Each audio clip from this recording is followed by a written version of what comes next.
El origen de la tartamudez, desde la parte científica, hay dos posturas que te voy a decir. Estas posturas, yo creo firmemente en estas posturas, y por eso te las digo, porque son posturas que ya están validadas científicamente, están validadas a través de experimentos y a través de datos, y cada vez que pasa el tiempo se le da más valor a estas posturas. Por ejemplo, cuando se hace una nueva investigación y estas posturas toman más fuerza porque se da más valor. Se quiere decir que estas posturas son reales y realmente son las más cercanas al origen de la tartamudez. Ahora,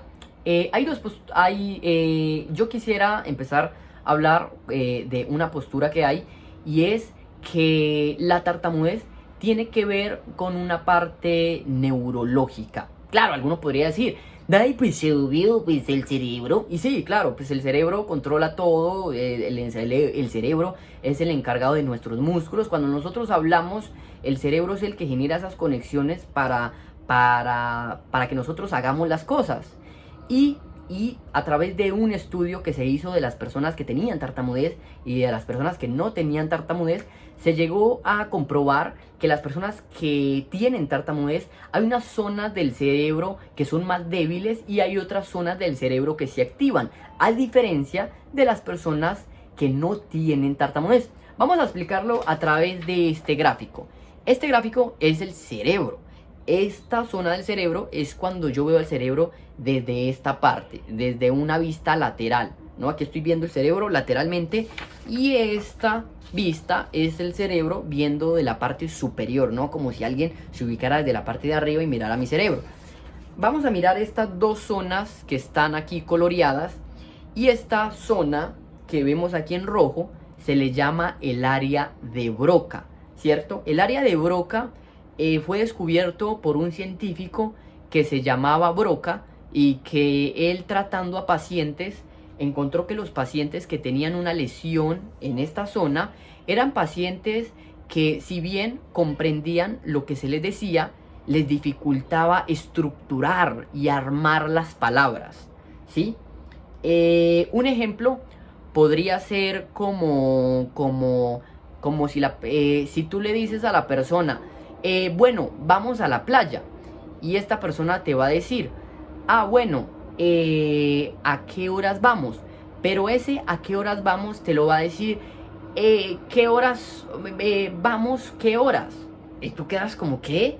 Pero él quiere decirte a qué horas vamos. Lo que pasa es que dentro de él no puede estructurar esas palabras de ¿a qué horas vamos? No, sino que dice ¿qué horas vamos? O vamos ¿qué horas? O empieza a distorsionar esa parte lingüística. También las personas que tienen una lesión o un problema en esta zona son personas que les dificulta también escribir. Si bien comprenden lo que van a escribir, se enredan cuando están escribiendo.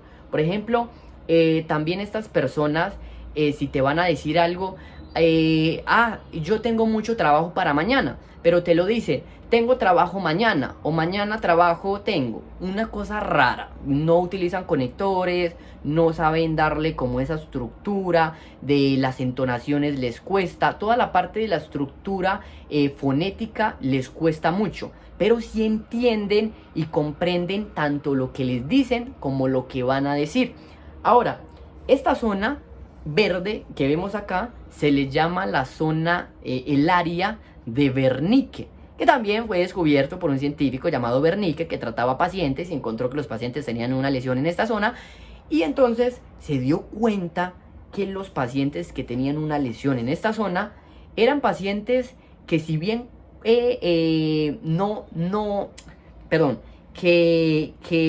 si bien no comprendían eso, no comprendían lo que se les decía, pero sí estructuraban las palabras.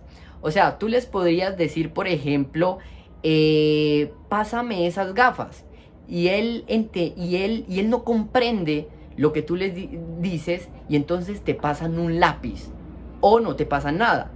Pero sí, cuando van a hablar o cuando van a escribir, si utilizan conectores o cuando van a decir algo, lo dicen con esa entonación y con toda la estructura fonética. Es más, es curioso porque estas son personas que pueden hablar mucho, pero hablan cosas sin sentido. ¿Por qué? Porque no comprenden lo que se les dice ni lo que dicen. Ahora, la diferencia entre estas dos es que estas son personas que comprenden, pero que no hablan, por decir así. Y estas son personas que no comprenden, pero que hablan. Entonces, personas que no comprenden, pero que hablan, y personas que comprenden, pero que hablan, ¿vale? Entonces, esta es la zona de el área de Broca y el área de Wernicke. Ahora, ¿qué es lo que se descubrió en este experimento?